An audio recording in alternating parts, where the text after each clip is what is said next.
Alright guys, what's up? My name is Dane Nelson and today I'm here to teach you guys how to make your footage more cinematic. Now when we think about cinematic footage, we're basically referring to anything that looks or reminds us of what we see in film. Now these are just some tips that I personally believe will help enhance the quality of your footage. But take these with a grain of salt and you can still implement your own methods. And feel free to share what you think would help to make your footage more cinematic in the comments. Now, my first tip to you guys is if you want to make your footage look more cinematic, shoot at 24 frames per second. 24 frames per second is basically the standard that we're used to seeing. It's the Hollywood industry standard in terms of most films are presented to us in 24 frames per second, and as such we've kind of gotten used to seeing that as the staple of film. So the only time I'd advise you guys to shoot above 24 FPS is when you're going to slow down your footage in post. You could shoot at per se 60 frames or 120 frames per second and then conform that to 24 frames and you'd still have the overall look and feel, but you get that really nice super slow motion. My second tip to you guys is to shoot with a shallow depth of field. Now don't overuse this one. A lot of persons tend to always shoot with a really shallow depth of field, but use it with purpose. Essentially, when you're trying to show some importance or if you're trying to zone in on your subject, you can use a shallow depth of field to get everything out of focus that's not important. So maybe your subject is thinking about something important, or maybe you're introducing a new character. That would be the best time to kind of use that overall cinematic look from a shallow depth of field, which you can get from using a lens with a high f-stop like f1.8 or 2.8 in some cases. My third tip to you guys is going to be to shoot manual. Lighting conditions are usually subject to change and you don't want your camera to be jumping around, changing whether it's the ISO or the white balance while you're filming. That's going to definitely throw up everything.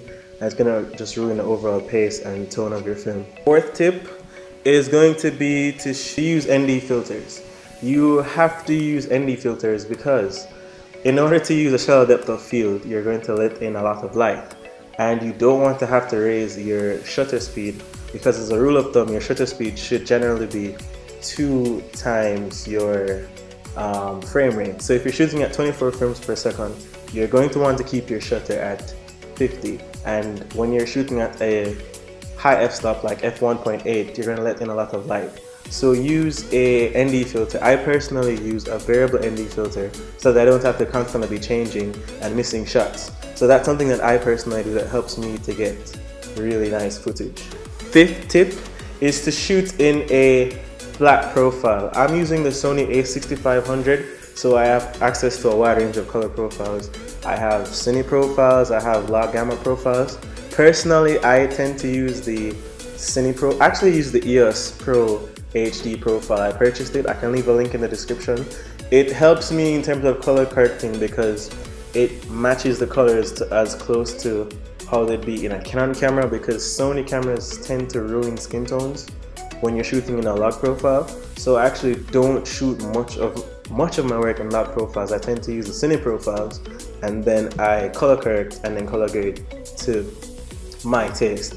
Next step as well, after you finish color correcting your footage, you need to color grade. I guess color correcting and color grading are similar, but they're not the same. Color correcting is being careful to ensure that all of your colors are at their proper exposure and proper saturation, and color grading is basically you giving your film a particular style. So if you want your film to have a particular look, this is where you would enhance certain colors, desaturate certain colors, and just overall change the mood and setting of the film. Another tip that I tend to use in my footage is to use widescreen bars or change the aspect ratio of your footage when shooting.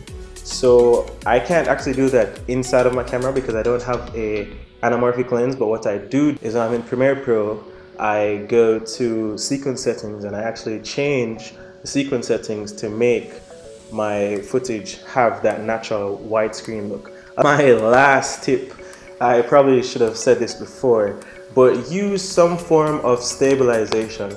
Now, gimbals are really cheap these days. I'm currently using the Moza Air. I'm gonna leave some sample footage as well so you guys can take a look. But gimbals are pretty cheap They basically give you access to a wide range of camera movements that you would not be able to do without buying some really expensive equipment. But if you don't have the money for a gimbal, you can also buy a tripod. There's lots of tips and tricks you can use to get really amazing footage out of your tripod or monopod. And then there's just the regular Steadicam, which I was a big user of before I got my gimbal. But essentially, adding stabilization to your footage is going to let it look more cinematic. You rarely find Hollywood footage being shaky unless it's intentional. Hollywood footage usually tends to have a really controlled and stylized look. If there's any form of camera shakes, it's usually with purpose and not simply because you didn't have the equipment. So these are my tips, guys. If you think I left out anything that's really important, just tell me in the comments. Also, if you have any tutorials that you'd like to see in the future, let me know. And please don't forget to subscribe to my Instagram. I'll leave a link here. It's Dane_visuals. And subscribe if you guys want to see more awesome tutorials, guys. Thanks for tuning in and enjoy the rest of your day.